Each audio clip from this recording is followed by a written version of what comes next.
Hello viewers, मैं हूं आपकी होस्ट रुखसाना इमैनुअल और आप देख रहे हैं be the light TV. Viewers, आज हम आपके पास आए हैं पेरेंटिंग स्टाइल पे बात करने के लिए और हमारे साथ यहाँ पर हमारे स्पीकर मौजूद हैं अमारा रॉ साहिबा। हम उनसे बात करेंगे कि पेरेंटिंग स्टाइल है क्या चीज़ और किस तरह से जो पेरेंट्स हैं उनको अपने बच्चों की तरबियत करनी चाहिए। आइए उनसे बात करते हैं और जानते हैं कि हम किस तरह से अपने बच्चों की तरबियत करें ताकि उनकी शख्सियत जो है वो मज़ीद बेहतर हो सके। अस्सलाम वालेकुम मैम, कैसी हैं आप? अल्हम्दुलिल्लाह मैं ठीक। मिस अमारा, हमें आप ये बताइएगा कि अब तक हमने बात की, बहुत दफ़ा हम सुनते हैं हेयर स्टाइल है, टीचिंग का स्टाइल है और बहुत से दूसरे स्टाइल्स के बारे में हम बात करते हैं, लेकिन आज हम बात करने जा रहे हैं पेरेंटिंग स्टाइल के बारे में।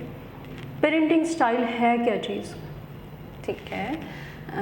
पेरेंटिंग स्टाइल जो है वो बच्चों की तरबियत के कुछ तरीके होते हैं जो वालिदैन अपनाते हैं। सही। ठीक है। जैसे बच्चा जो है, बच्चे को समझना लाजमी नहीं है कि वालिदैन बच्चे को खाना दे रहे हैं, छत दे रहे हैं, कपड़े दे रहे हैं, उनकी सारी ज़रूरियात को पूरा कर रहे हैं। सही। तो जब हम पेरेंटिंग की बात करते हैं तो बच्चे के एहसासात, जज्बात, बच्चे की चीज़ों को समझना। कभी आपने ऐसा नोट किया होगा, ज़्यादातर बच्चे, कभी कोई ऐसा बच्चा होता है जिसको बहुत जल्दी गुस्सा आ जाता है, वो चीज़ें उठा के फेंकता है, वो गुस्सा करता है छोटी छोटी चीज़ पे, खाने पीने पे झगड़ा कर लेता है, छोटे बहन भाइयों से, बड़े बहन भाइयों से झगड़ा करना शुरू हो जाता है। वालिदैन को नहीं समझ आती, लोग उसे कह देते हैं ये बदतमीज़ है, ये तो बात नहीं सुनता, ये तो समझता नहीं है। क्या as a parent, as a वालिदैन आप अपने बच्चे को जानते हैं, समझते हैं कि उसमें ये सारी चीज़ें क्यों आ रही हैं? इसी तरह लाजमी नहीं है कि हर बच्चा गुस्सा करके अपने जज्बात का इज़हार करता है। काफ़ी बच्चे अपने आप को बंद कर लेते हैं, साइलेंट हो जाते हैं, बिल्कुल कुछ भी रिएक्ट नहीं करते। आपने कोई बात कर दी, आपको यूँ they have to just stare at you, बस देख रहे हैं, एक कोने में बैठ जाते हैं, लोगों से नहीं मिलना पसंद करते, लोगों से बात करना नहीं पसंद करते, खुशी का इजहार नहीं करते, कोई चीज़ अपने वालिदैन को नहीं बताते, शेयर नहीं कर पाते हैं, कोई मसला चल रहा है, क्या चल रहा है, या तो वो बहुत ज़्यादा गुस्से की तरफ चले जाते हैं, अपना एक इमोशन निकाल रहे होते हैं, फीलिंग, अपने जज्बात को बता रहे होते हैं, और या दूसरी तरफ वो, जैसा आपने कहा कि वो बहुत खामोश हो जाते हैं, चुप हो जाते हैं। तो काफ़ी ऐसे हम भी नोट कर रहे होते हैं। तो पेरेंटिंग क्या होती है कि अपने बच्चों को समझना, कि उनके एहसासात को समझना, जज्बात को समझना कि वो क्या चाहते हैं और क्या बेहतर तरीके हैं कि हम उनको समझ सकें कि वो क्या चाह रहे हैं। सही।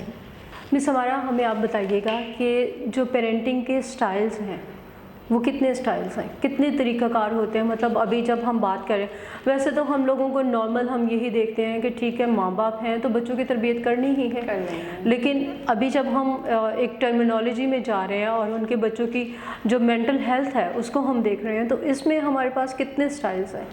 पेरेंटिंग स्टाइल्स के 4 तरीक़ेकार होते हैं। सही। पहले मैं आपको नाम बताती हूँ, फिर हम एक एक करके इनको डिस्कस करेंगे कि ये हैं। बिल्कुल।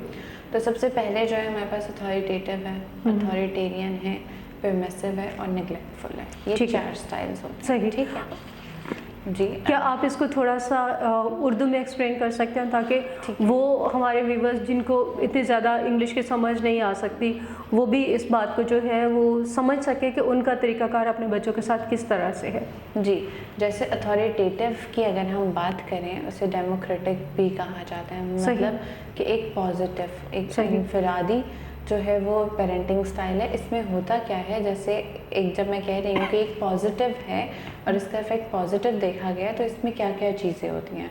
अथॉरिटेटिव का मतलब ये है कि बच्चे की, हम जैसे मैंने कहा कि वालिदैन उसके जज्बात को, एहसासात को समझते हैं। सही। कि बच्चे को गुस्सा आ रहा है, क्यों आ रहा है, बच्चे को क्या चाहिए। इसमें क्या होता है कि आप अपने बच्चे को बिठाते हैं, खुद बैठते हैं, एक बातचीत के थ्रू कम्युनिकेशन होती है, प्रॉपर 2 वे कम्युनिकेशन होती है। 2 वे कम्युनिकेशन का मतलब ये होता है कि वालिदैन अपनी एक्सपेक्टेशन एज अ पेरेंट, जो हर किसी वालिदैन का हक होता है अपने बच्चों से रखना, तो वो रखते हैं। फिर आगे अपने बच्चों से पूछते हैं कि आप क्या करना चाहते हैं। जैसे हम जब डिस्कस कर रहे थे, ये भी बात थी कि बच्चों की प्रोफेशन में, बिल्कुल। शादी वाली जी। लाइफ में, शादी वाले तो बहुत आगे वाला स्टेज है। जब हम शुरू की बात कर रहे होते हैं तो बच्चों क्या सब्जेक्ट आपको पसंद है, जैसे अगर हम 4-5 साल के बच्चे की बात करें, स्कूलिंग में भी यही हाँ, होता है कि यही। बच्चा एक जगह पे उसकी एजुकेशन आपने स्टार्ट करवा दी, उसके बाद आपको वो पसंद नहीं आया, आपका स्टेटस उसको उसके मुताबिक नहीं रहा, नहीं रहा। तो अब आप इस बात को नहीं देखेंगे कि बच्चे की यहाँ पे अटैचमेंट है, बच्चा किस तरह से जब दूसरी जगह पे जाएगा उसको Adjust सेटल कैसे होने में करेगा। टाइम लगेगा, वो कैसे सरवाइव करेगा। आप सिर्फ अपने ही वो करते हैं कि नहीं आपको जाना है, आपको वही करना है, वो आपको भी इस बेहतर है। स्टाइल में ये होता है कि 2 वे कम्युनिकेशन होती है। आप बच्चे से पूछते हैं कि मैं आपका सही। स्कूल चेंज करवाना चाह रहा हूँ, जैसे आपने कहा, सो मैं स्कूल चेंज करवाना चाह रहा हूँ बेटा, यहाँ पे ये इश्यूज मैं फेस कर रहा हूँ, कि आपको लग रहे हैं ऐसी चीज़। सही। मतलब आपने एक बच्चे को एक स्पेस प्रोवाइड कर दिया, सोचने की एक सलाहियत दे दी, एक जगह दे दी कि सोचो खुद से कि आप क्या क्या चीज़ें यहाँ पे फेस कर रहे हो, आप किस तरह से फेस कर रहे हो। सो मतलब 2 वे कम्युनिकेशन होती है।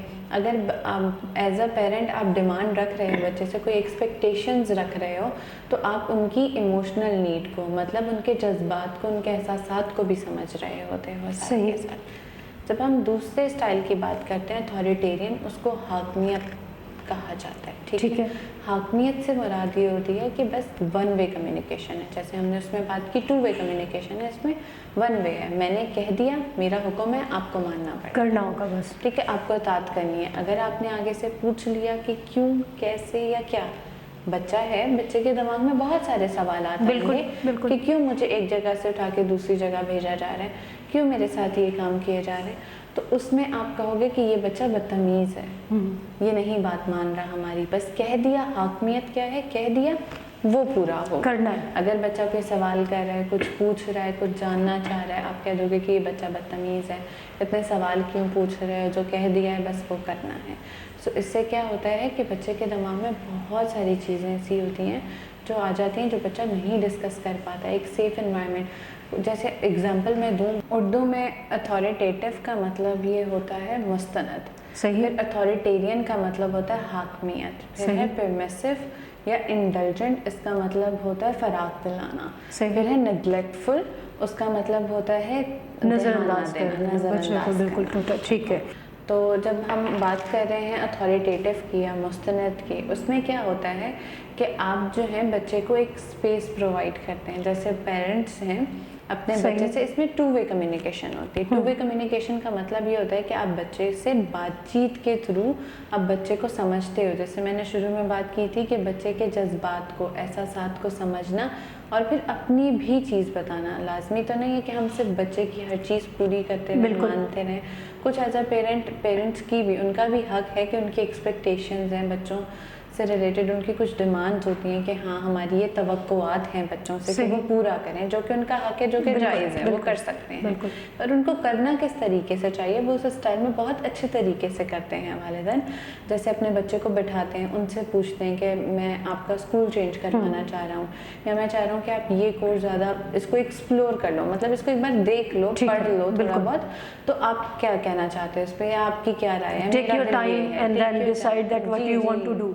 जी, ऐसा ही होता है कि उसमें आप अपने बच्चे को बताते हो कि ये चीज़ें हैं, इसके आगे ये कॉन्सिक्वेंसेज हैं। अब बेटा डिसीजन आप पे है, मैंने आपको बता दिया कि इसके नताइज ये आएंगे। कि 2 वे कम्युनिकेशन होती है, एक डिस्कशन करते हैं, प्रॉपर एक चीज़ को डिसाइड करने से पहले बहुत सारी चीज़ें अपने बच्चों से बैठ के बात करते हैं। सही। फिर उसी के बाद जब हम बात करते हैं दूसरे स्टाइल की, जो अथॉरिटेरियन है, मतलब हाकमियत वाले की बात करें हम, हाकमियत है, उसमें 1 वे कम्युनिकेशन होती है। वालिदैन, जैसे पुराने टाइम में हम देखते थे, वालिदैन जो है वो ये कह देते थे कि बस ये करना है तो ये करना है। बिल्कुल। बच्चे आगे से ना उनके आगे सर उठाते थे, ना आके, ना कोई सवाल पूछना, ना कोई जवाब देना, कुछ नहीं करते थे। मतलब कह दिया तो वो पूरा होगा, हमारी जितनी तवक्कुआत हैं वो पूरी होंगी। बच्चे से हम नहीं पूछते कि तुम क्या करना चाहते हो, तुम क्या पढ़ना चाहते हो, तुम कौन से स्पोर्ट्स में जाना चाहते हो, तुम क्या चीज़ तुम्हें ज़्यादा अच्छी लगती है। पढ़ाई में बच्चा अगर कमज़ोर है तो क्या मतलब है कि हम उसको डांटें, मारें और पीटें, ये वाली चीज़ें तो नहीं कर सकते ना बच्चे के साथ।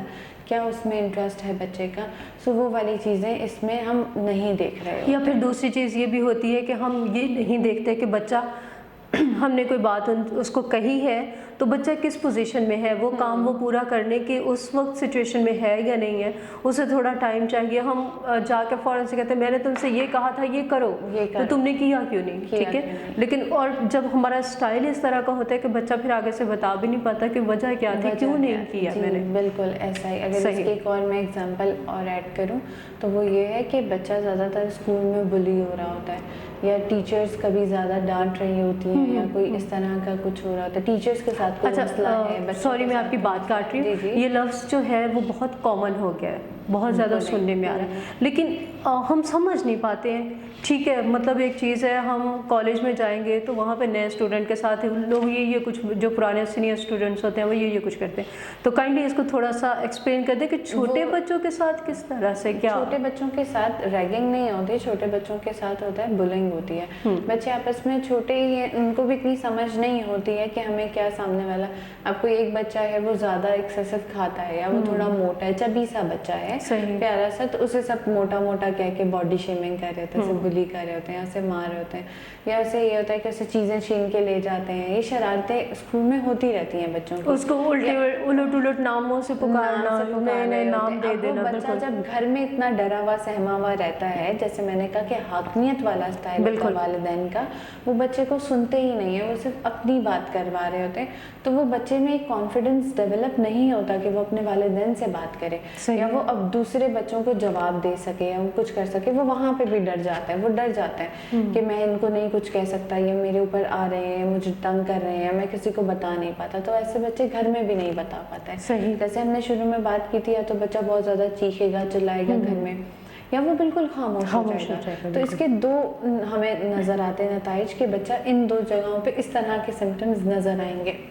और फॉर एग्जांपल अगर बच्चा कहीं पे किसी को जवाब दे भी देता है तो भी पेरेंट्स का जो रवैया होता है वो बच्चे के अगेंस्ट ही होगा जी, कि तुमने कुछ गलत किया होगा, तुम इसको सही से करते, गलती टीचर की नहीं थी, तुम्हें नहीं समझ आई, तुम दूसरे बच्चे को तुमने क्यों जवाब दिया। या जब बच्चा आके कभी हिम्मत कर ही लेता है अपने वालिदैन से वो चीज़ या वो बात करने की, शेयर करने की, तो फिर वो आके यही बोलते हैं कि आपने क्या किया था, तुमने कुछ पहले किया होगा तब ये हुआ होगा। बिल्कुल। तो वो वाली चीज़ मतलब बच्चे पे ही वो बिल्कुल सेल्फ डाउट में चला जाता है कि शायद मैंने गलत किया, मुझसे कुछ कर रहा। और साथ में कंपैरिजन भी कर देना दूसरे बच्चे का, भी कर देना। ये वाली चीज़ें जो हैं ये अथॉरिटेरियन पेरेंटिंग स्टाइल में बहुत ज़्यादा होती हैं कि वन वे कम्युनिकेशन होती है, मैंने कह दिया, मेरे मुतालबात को माना जाए एज अ पेरेंट। एक अथॉरिटी में रखते हैं, एक हाकमियत वाला होता है, सही अपने आप को एक पोजीशन में रखते हैं कि हमारी बात, बस अगर बच्चे ने आगे से सवाल भी पूछ लिया तो उसमें हमारी बेइज्जती है, ऐसा नहीं होता। आप अपने बच्चे से बैठ के बात करें, जैसे हमने अथॉरिटेटिव की बात की थी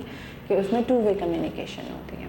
फिर हम बात करते हैं आगे परमिसिव की, कि इंडल्जेंट मतलब एक बच्चे को आप उसकी डिमांड से पहले, उसकी नीड से पहले आप हर चीज़, ज़रूरत से ज़्यादा फ्राक दिल हो जाते हैं। हमारा बच्चा तो बड़ा वीआईपी है, हम तो हर एक ज़रूरत उसकी पूरी, उसके मांगने से पहले। बिल्कुल, इसका नाम परमिसिव फराग दिली है। इसलिए कहा जाता है कि बस ज़रूरत से पहले, वालिदैन की गलती नहीं, वो अपनी मोहब्बत में कर रहे होते हैं। क्योंकि माँ बाप हमारे यहाँ यही है कि माँ बाप का सारी मेहनत किसके लिए करता है, इसी के लिए तो कर रहे हैं, इन्हीं को नहीं देंगे तो क्या ये एक लॉजिक होती है अपनी गलतियाँ छुपाने की।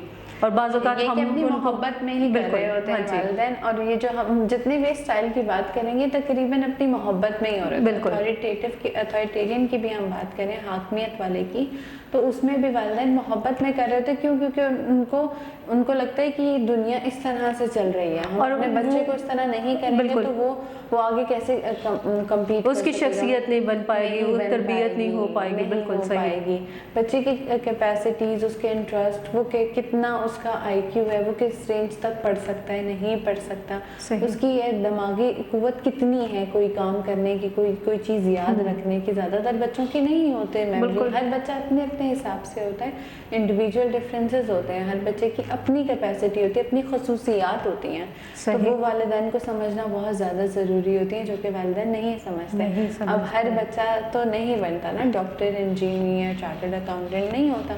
कुछ बच्चे जो होते हैं वो म्यूजिशियन, आर्ट में, हमारे अब देखें हमारे माशरे में कितने कम है। सिंगिंग की तरफ कोई जा रहा है? नहीं जा रहा। कोई आर्टिस्ट आ रहा है हमारे पास, नहीं आ रहा, क्यों नहीं आ रहा? बिल्कुल, क्योंकि हमें से क्योंकि promote पेरेंट्स नहीं इजाज़त नहीं करते, देते हैं, नहीं देते कि हमारी हमारा सोसाइटी माशाल्लाह। उसको ज़्यादातर एक्सेप्ट नहीं पेरेंट्स तो करती है। पेरेंटिंग वो पेंटिंग को, आर्ट्स को, फाइन आर्ट्स वगैरह इनको भी, इन पे भी बिलीव नहीं करते हैं कि ये क्या प्रोफेशन होता है, बट वो बच्चे का इंटरेस्ट है। हम ये चीज़ नहीं समझ पा रहे होते एज अ पेरेंट।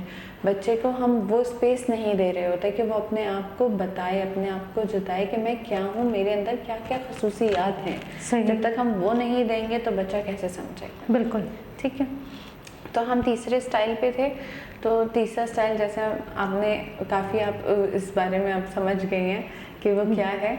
तो इसकी अगर मैं एक एग्जांपल दूं कि बच्चा 5-6 साल का है, वो शूज़ भी पहन सकता है, वो सॉक्स भी पहन सकता है, सही। पर वालिदा वालिद नहीं, हम खुद पहनाएंगे। क्या है? प्यार कुछ मोहब्बत ज़रूरत है, से ज़्यादा उमड़ के आ रहा हो होता गया है। बिल्कुल, हम खुद अपने हाथ से खाना खिलाएंगे, हम चीज़ खुद, हर चीज़ छोड़ के सिर्फ बच्चे को एक अटेंशन, एक प्रॉपर तवज्जो सिर्फ बच्चे को ही दी जा रही होती है सही। कि हर चीज़ हम खुद करके देंगे। हम ये नहीं देख रहे होते कि बाकी एज ग्रुप में बच्चा, इसी तरह फिर ये होता है मसला कि वो स्कूल में जाता है ना, वो अपने टीचर से भी यही डिमांड करता है बच्चा। बिल्कुल, कि बिल्कुल मुझे ऐसा पूरी होता है। अटेंशन दी जाए, मेरे लिए काम करके दिया जाए, मेरे लिए एक्स्ट्रा एफर्ट की जाए। तो वो एक्सपेक्टेशन बच्चे की वहाँ स्कूल में जब फुलफिल नहीं हो रही होती तो क्या होता है? बच्चे को गुस्सा आता है, एंगर इश्यूज होते हैं, बच्चे को चीज़ें तोड़ता फोड़ता है, या तो वो बिल्कुल खामोश हो जाता है, चुप हो जाता है, नहीं बोलता। क्या होता है मसला ये कि यहाँ पे तो मिल रहा है, वहाँ नहीं मिल रहा, पर बच्चा है, बच्चा बोल नहीं पा रहा, कम्युनिकेट नहीं कर पा रहा, उसे खुद नहीं समझ आ रही सही। ये सारी चीज़ें मेरे साथ क्यों हो रही हैं। सो ये स्टाइल में बहुत ज़्यादा होता है, पर वालिदैन अपनी मोहब्बत में कर रहे होते हैं। बिल्कुल। तो बच्चे को हर एज में हर चीज़ आनी चाहिए। जब उसे बटन बंद करना जिस एज में आना चाहिए वो उसे करने दें, उसे थोड़ी बहुत हेल्प करें, उसे सपोर्ट करें, पर जितना रिक्वायर्ड है, जितनी उसको ज़रूरत है। यू मीन टू से कि अब माँ बाप जो हैं वो बच्चे से प्यार करने में भी लिमिटेड हो जाए? यू मीन टू से अगर हम क्लियर करें, प्यार करने में लिमिटेड नहीं, प्यार तो सब वालिदैन अपने बच्चों से बहुत ज़्यादा करते सही। हैं, ठीक है। बस क्या तरीक़ेकार सही है, हमें उससे अपनाना है। प्यार को किस डोंट बी ओवर अवेलेबल हर वक्त बच्चे के लिए नहीं, बच्चे को खुद भी। फिर अब जैसे एक कॉमन एग्जांपल दूं, आज आप कर रहे हैं बच्चे को बहुत ज़्यादा, अब जैसे मैंने स्कूल वाली एग्जांपल दी है, बच्चे को स्कूल में नहीं मिल रही डिस्टर्बेंस, बच्चा कौन स्ट्रगल कौन फेस कर रहा है? बच्चा फेस कर रहा है। इश्यूज कौन फेस कर रहा है? वालिदैन तो नहीं कर रहे, वो तो अपनी मोहब्बत में वो सारी चीज़ें कर रहे हैं, पर मसला किसको आएगा? बच्चे को आगे चलकर। बच्चा इशू। जब वालिदैन ये समझ लेंगे कि हमारी इतनी ज़्यादा मोहब्बत, या हमारे ज़्यादा मोहब्बत तो है, इजहार करने का तरीका हमारा गलत है, उससे हमारे बच्चे को नुकसान हो रहा है, तो वो ज़रूर इस चीज़ पे सोचेंगे कि हाँ अगर इससे नुकसान हमारे बच्चे का है तो हमें सोचना चाहिए।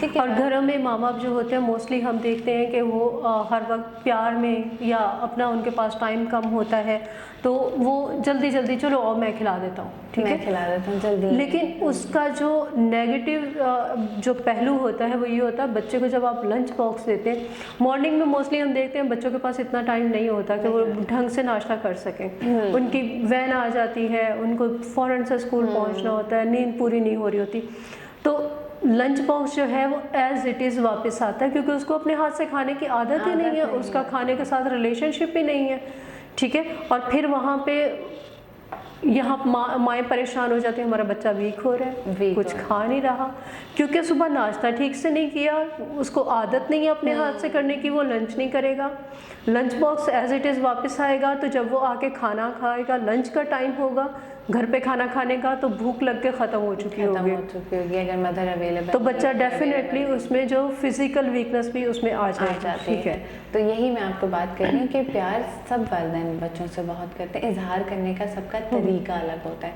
जब उनको ये पता लगता है कि इजहार का तरीका हमारा गलत है और इससे हमारे बच्चे को नुकसान हो रहा है, तो वो ज़रूर इस चीज़ पे सोचते हैं और फिर वो उसको ठीक करने के या मॉडिफाई करने की कोशिश भी करते हैं कि हम कम से कम ये चीज़ें करेंगे। तो इसके लिए बहुत ज़्यादा ज़रूरी होता है कि आप किसी माहिर नफ्सियात से कंसल्ट करें, उनकी मदद लें।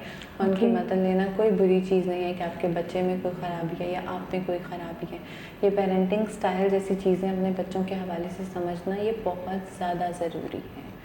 अनफॉर्चुनेटली हमारे यहाँ ये एक माहौल है कि अगर हम किसी साइकाइट्रिस्ट के पास जाएंगे ये तो हमारे बच्चे को या हमें ज़हनी मरीज़ समझा जाएगा, लेबल कर दिया जाता तो है कि ये जो चीज़ है इस सोच को छोड़े।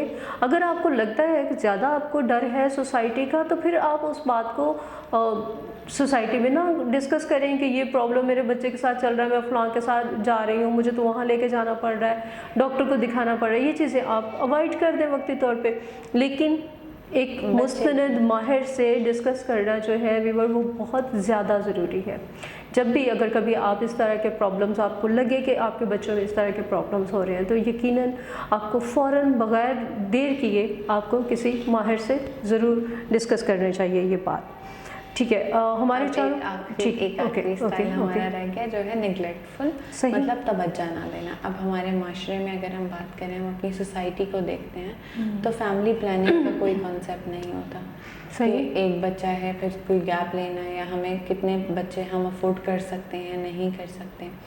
तो 4 बच्चे हैं 5 बच्चे, वालिदैन तवज्जो नहीं दे पा रहे हर बच्चे को। या कभी ऐसा होता है कि बड़े को मिल गई है पर छोटे के टाइम तक आते आते वालिदैन में इतनी एनर्जी और वो चीज़ नहीं बची है कि बच्चा कुछ भी कर रहा है देखना ही नहीं है। ना कोई आप बच्चे से एक्सपेक्टेशंस रखते हो, मतलब आपकी कोई तवक्कुआत नहीं होती बच्चे से, टाइम नहीं होता तवक्को रखने का, तवक्कुआत और यकीनन होती है हर जगह पर पे। ये है कि टाइम नहीं होता, समटाइम्स आपकी तवक्कुआत बहुत कम हो जाती हैं आखिरी बच्चे के टाइम पे, क्योंकि आपकी एनर्जी इतनी वेस्ट हो चुकी होती है उसमें कि आपके पास टाइम भी नहीं बचता, इतनी एनर्जी नहीं बचती कि आप बच्चे को कोई टाइम दे सकें। इसमें होता है बच्चे को दुनिया का ही नहीं पता लगता कि वो क्या है, किस तरह से चल रही है। बच्चे के पास आपने खाना दे दिया, पानी दे दिया, कभी दे दिया, हाँ ठीक है अच्छा सही है, बच्चा कोई बात करना चाह रहा है, हाँ ठीक है सही है अभी तंग नहीं करो, हाँ इस तरह के ज़्यादातर उसके साथ साथ मतलब जैसे अभी आपने बात की कि माँ को बहुत ज़्यादा बच्चों को संभालना पड़ता है, उसके साथ साथ ऐसी जो निगलेक्शन वाली सिचुएशन है वो उन बच्चों में भी नज़र आ सकती है जिनके पेरेंट्स माँ बाप दोनों जॉब्स करते हैं और ओवर वर्किंग करते हैं, जिसकी वजह से वो खुद ही फिजिकली थके हुए होते हैं। जब वो घर आते हैं ठीक है बेटा जाओ जाके अपने खिलौनों के साथ ये काफ़ी फैक्टर्स होते हैं। सिंगल पेरेंट हैं तो भी इश्यूज आते हैं, या अगर वर्किंग हैं दोनों पेरेंट्स और शाम में घर आ रहे हैं, बच्चे का खाना पीना आपको पता ही नहीं है कि आपने रख दिया है, क्या उससे पूछा है आपने आके कि खाया है नहीं खाया है। खाने के अलावा भी जैसे मैंने शुरू में बात की, खाना पीना छत कपड़े ये तो देते हैं वालिदैन, क्या आप उसके बच्चे की जज्बात को, क्या उसके नफ्सियात को समझ पा रहे हैं? क्या आपको पता है कि आपके बच्चे के अंदर क्या ख्वाहिशात हैं? क्या आपको पता है कि आपके बच्चे के अंदर क्या कैपेसिटी है कि वो कोई काम बहुत अच्छे से कर सकता है? कोई क्रिकेट में बहुत ज़्यादा इंटरेस्ट ले रहा है, कोई किसी चीज़ में। जब आप बच्चे के साथ टाइम ही स्पेंड नहीं करोगे आपको कैसे पता लगेगा कि आपके बच्चे की क्या ख्वाहिशात हैं, आपके बच्चे में क्या इंटरेस्ट है, कि आपका बच्चा कौन सा स्टार बन सकता है आगे जाके। जब तक हम बच्चे को देखेंगे नहीं, उससे बात नहीं करेंगे, टाइम स्पेंड नहीं करेंगे, हमें नहीं पता लगेगा। तो ये निगलेक्टफुल पेरेंटिंग स्टाइल। ठीक है, अच्छा सॉरी मैं आपकी बात काट रही हूँ यहाँ पे। क्या ये ज़रूरी है कि मतलब जो चीज़ें आपने डिस्कस की बस इतना ही काफ़ी है, या सिर्फ बच्चे के लिए उसकी अच्छी शख्सियत के लिए ये भी ज़रूरी है कि आप रैंडम उससे बच्चे से डिस्कस भी करें, एक टाइम उसको दें जो आपका बिल्कुल फ्रेंडली माहौल में बच्चे से आप पूछे पूरे दिन के अच्छा क्या क्या किया, अच्छा ऐसा क्यों किया, ये सारी चीज़ें जो छोटी जो आप दोस्तों के साथ करती हैं, अपना जो आपका टाइम है उसमें से थोड़ा टाइम बचा के एक बिल्कुल रैंडम गुफ्तगू भी बच्चे के साथ। जैसा मैंने निगलेक्टफुल में बात की कि वर्किंग पेरेंट्स होते हैं, वर्किंग पेरेंट्स भी इस तरह से ऑर्गेनाइज करके चलते हैं अपने बच्चों को कि वो डेली कुछ ना कुछ कोई ना कोई टाइम ज़रूर देते हैं। मतलब वो शाम में आएंगे, उनको पता होगा कि अब मैंने अपने बच्चे को खुद से पढ़ाना है तो वो पढ़ाएंगे। इसके अलावा वो 5-10 मिनट 20 मिनट बच्चे से रूटीन पूछेंगे कि आपने सुबह से क्या किया, क्या क्या चीज़ें आपको अच्छी लगी, क्या मुश्किल। बच्चे से जब आप यही पूछ लेंगे ना कि आज पूरे दिन में क्या किया, अपनी रूटीन मुझसे डिस्कस करो, मुझे बताओ, तो आप यकीन जाने बच्चा अपनी A to Z सारी कहानी आपको सुनाएगा। सही, क्योंकि बच्चा तो चाहता है, बच्चा तो बोलना चाहता है, बच्चा सवाल पूछना चाहता है, हम उसे चुप करवा देते हैं, क्या इतने सवाल पूछते हो, चुप कर जाओ। बच्चा आपसे सवाल नहीं करेगा तो फिर कहाँ जाएगा? ठीक है। आजकल बच्चों की ज़्यादा तरबियत कौन कर रहा है? फ़ोन कर रहा है, टैबलेट्स कर रहे हैं बच्चों के। ठीक है। आप नहीं जवाब दोगे, बच्चा किसी और सोर्स से जाके पकड़ेगा। वो गलत चीज़ों से भी सीख सकता है, गलत चीज़ भी सीख सकता है, गलत एनवायरनमेंट में बैठ के कहीं से सीख सकता है। इससे बहुत ज़्यादा बेहतर है कि आप अपने बच्चे से बात करो, आप अपने बच्चे को हर कॉन्सेप्ट समझाओ, प्यूबर्टी के बारे में बताओ, हर चीज़ के बारे में बताओ, खुद से बताओ। जब आप बच्चे से बात करना शुरू करेंगे, आपकी इतनी अच्छी बॉन्डिंग क्रिएट हो जाएगी कि आप कोई इस तरह का टॉपिक जो आप बच्चे से नहीं बात करना चाहते, आप वो भी कर पाते हैं उससे। पर इनिशियली आपको क्या होता है, एक टाइम देना होता है बच्चे को बिल्कुल अलग।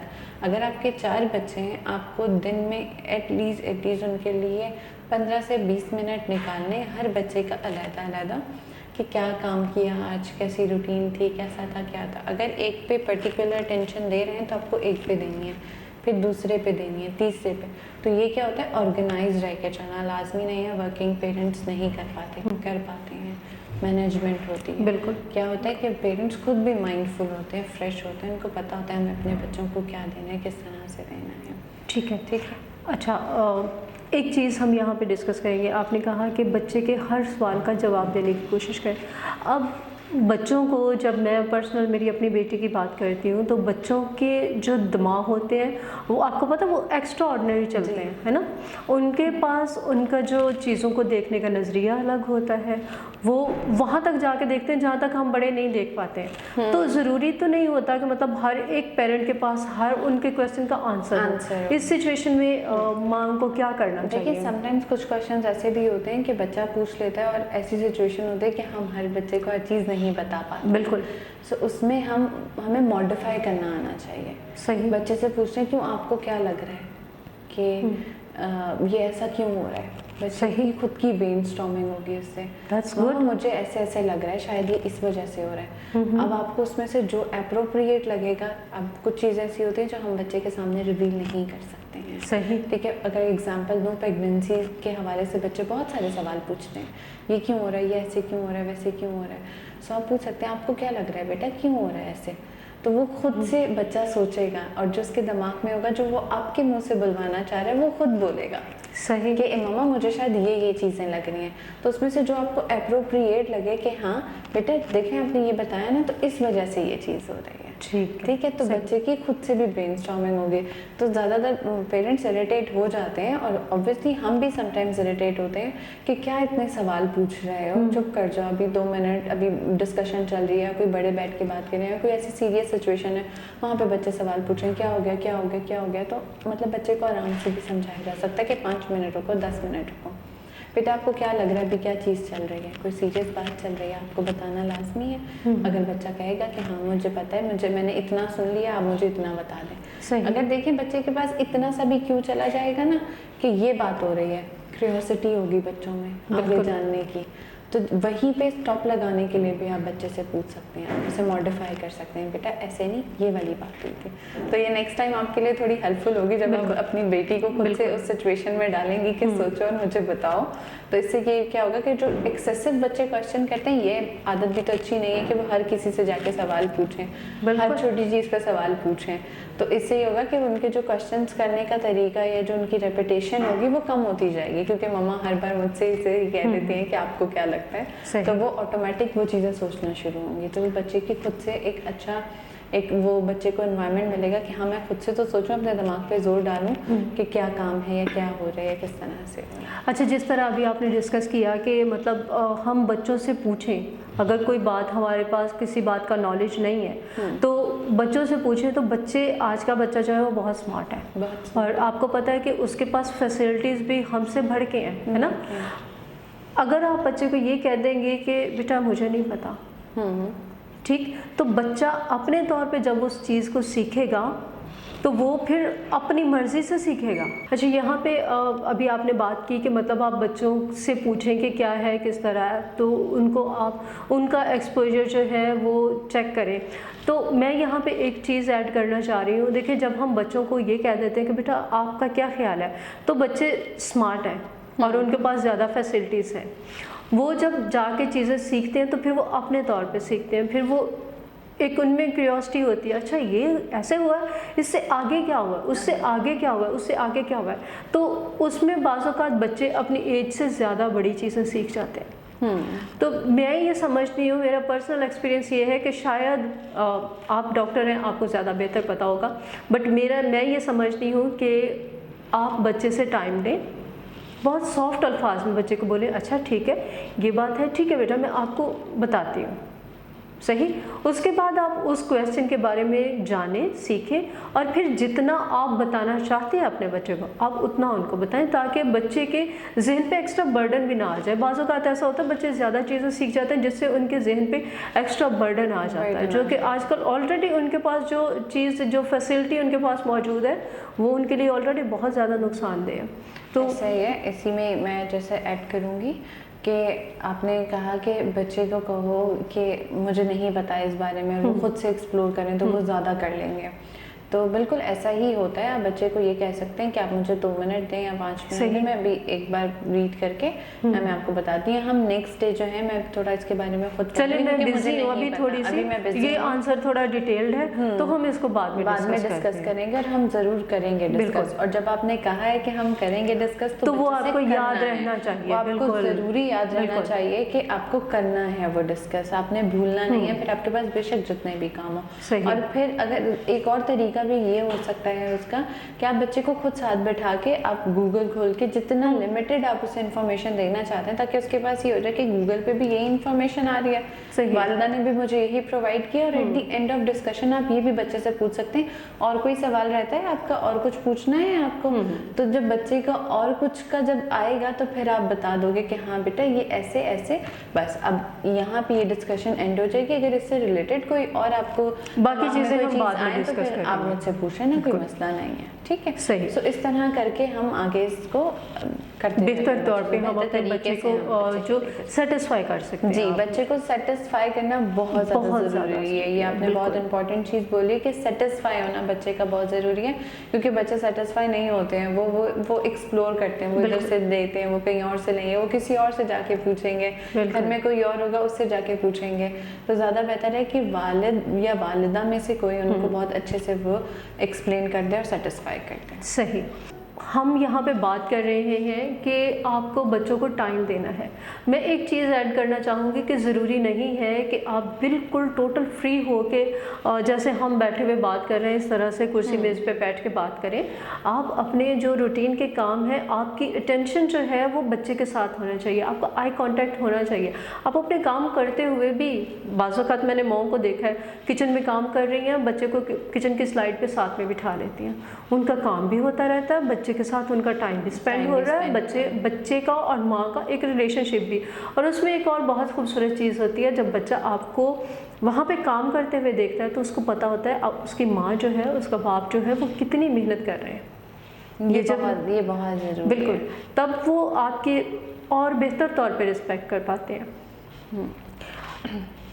हम अपनी जो डिस्कशन है उसमें आगे बढ़ेंगे। हम बात कर रहे हैं बच्चों के पेरेंटिंग स्टाइल की। मोस्टली हम देखते हैं ये यूरोपीय माशरे में होता है। बात करते हुए हम अक्सर कह देते हैं अच्छा ये यूरोपीय माशरे में होता है, भाई हमारे पास इतना ना तो टाइम होता है ना हमारे पास नॉलेज होता है।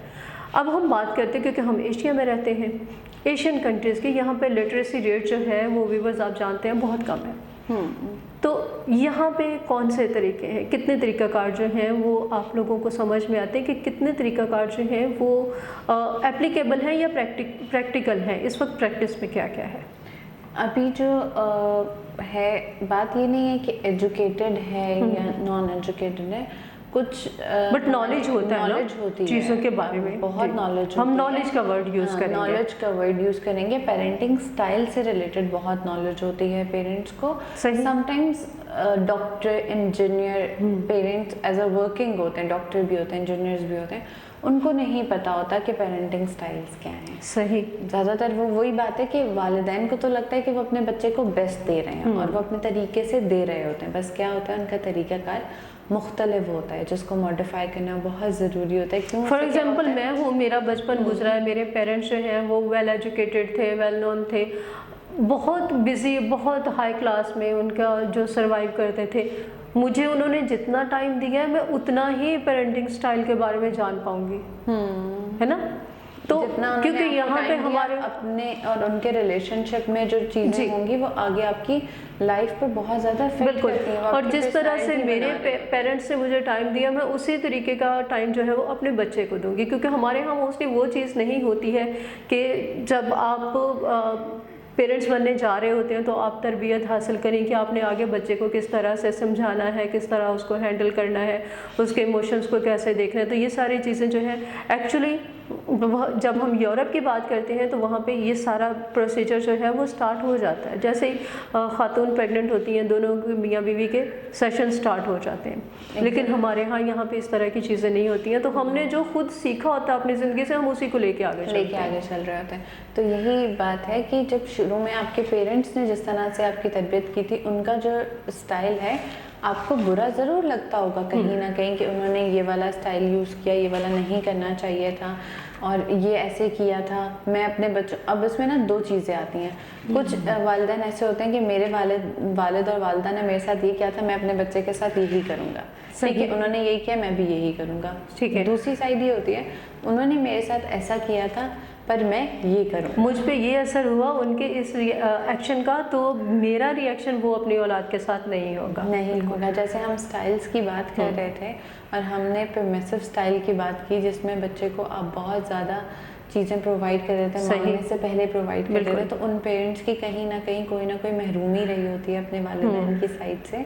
जो रिसर्चर्स उस चीज़ को सपोर्ट करती हैं कि वो पेरेंटिंग स्टाइल जो पहले से चले हुए आ रहे होते हैं वो कहीं ना कहीं आपकी अपनी लाइफ में रिफ्लेक्ट करते हैं। बिल्कुल, इसलिए पेरेंटिंग स्टाइल को समझना और उसको मॉडिफाई करना ज़रूरी है, क्योंकि आप एक बच्चा 5-6 साल का बच्चा है, 3 साल का बच्चा है, वहाँ से आप उसकी पर्सनालिटी बनाना शुरू करते हैं, ठीक है। जो हम एक बुक फॉलो करते हैं DSM साइकोलॉजिकल डिस्टर्बेंस के लिए, उसमें 18 के बाद हम पर्सनालिटी डिसऑर्डर को डायग्नोज करते हैं। जिस तरह अभी आपने मिस हमारा कहा कि हम बात करते हैं, हम चाहते हैं कि बच्चों की पर्सनैलिटी ऐसी होनी चाहिए, और 18 साल तक बच्चों की पर्सनैलिटी जो है वो मुकम्मल तौर पर बन चुकी होती है। वो जैसे टीन से निकलते हैं तो वो एक मुकम्मल शख्सियत होती है।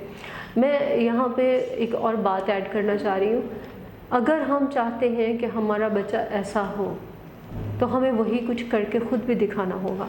अगर मैं चाहती हूँ मेरी बेटी जो है वो एक अच्छी इंसान बने, एक अच्छी माँ बने, तो मुझे वैसी ही माँ बन के दिखाना होगा, वैसी ही इंसान बन के दिखाना होगा।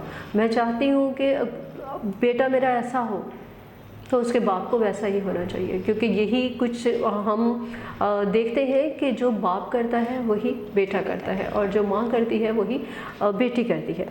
बिल्कुल इसी तरह जो है, मैं एक एग्जांपल इसमें ऐड करूं, जैसे आप चाहते हैं कि आपका बच्चा स्कूल से आए या कॉलेज से आए तो वो अपने शूज़ और सॉक्स एक जगह पे रखे, रैक में रखे। बिल्कुल, तो वो जब अपने फादर को ये करता हुआ देखेगा कि वो आ रहे हैं शूज़ उतार के, ये बहुत मुश्किल काम है, तो वो बच्चा खुद रखेगा। एक दिन आप उससे कहोगे, दूसरे दिन तो वो बच्चा देखेगा कि हाँ घर में सब ये प्रैक्टिस कर रहे हैं तो मैं भी ये चीज़ प्रैक्टिस करूँगा। तो इस तरह की छोटी छोटी चीज़ें होती हैं जो फादर करते हैं तो बच्चे करते हैं। मीन्स ऑब्जर्वेशन लर्निंग बहुत ज़्यादा ज़रूरी होती है बच्चों के लिए। वो बहुत अच्छे से सीखते हैं, देख के सीखते हैं। आप बच्चे को ये कहते हैं कि जाओ वो चचा आए हैं उनसे सलाम करो, उनसे मिलो। हमारी सोसाइटी में कितना बुरा समझा जाता है इस चीज़ को कि कोई मेहमान आ रहा है और बच्चा जाके छुप जाए कमरे में, वो सलाम नहीं करे।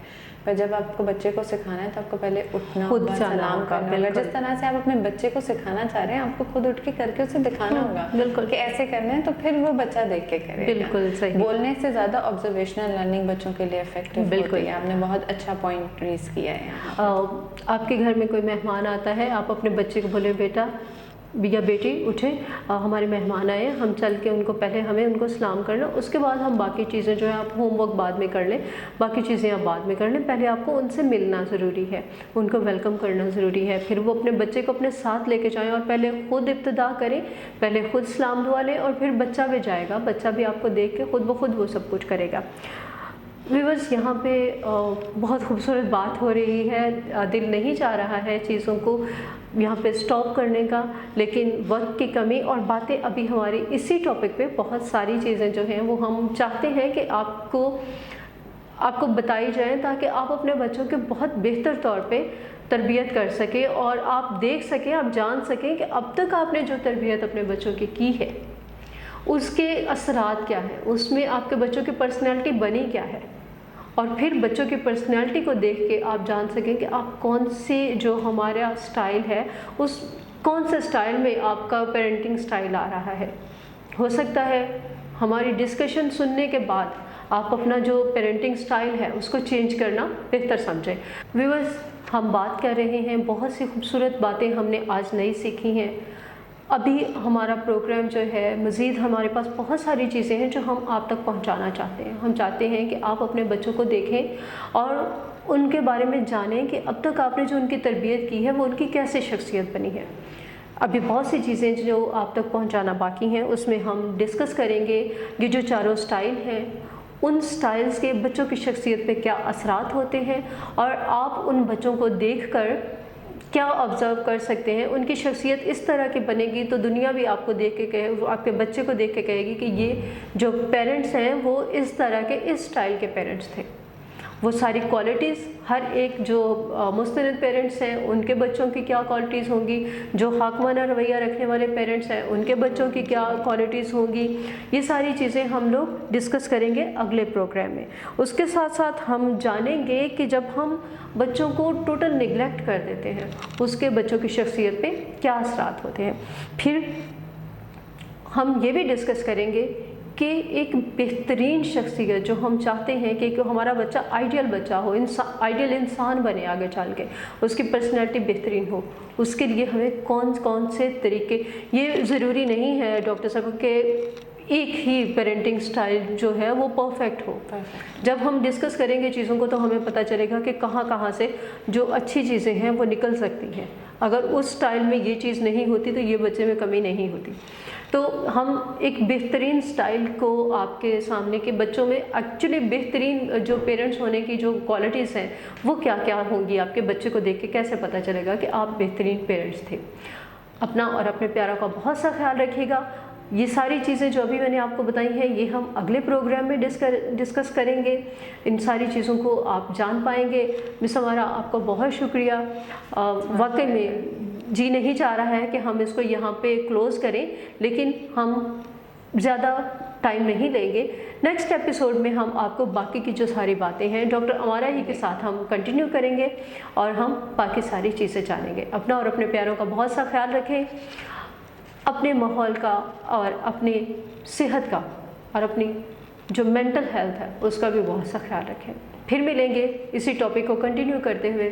खुदा हाफिज़।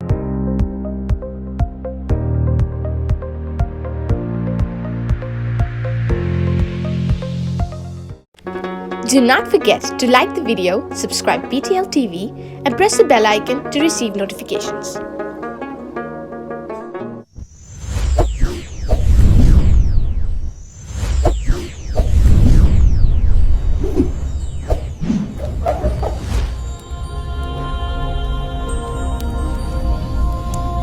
Jesus is the light of the world.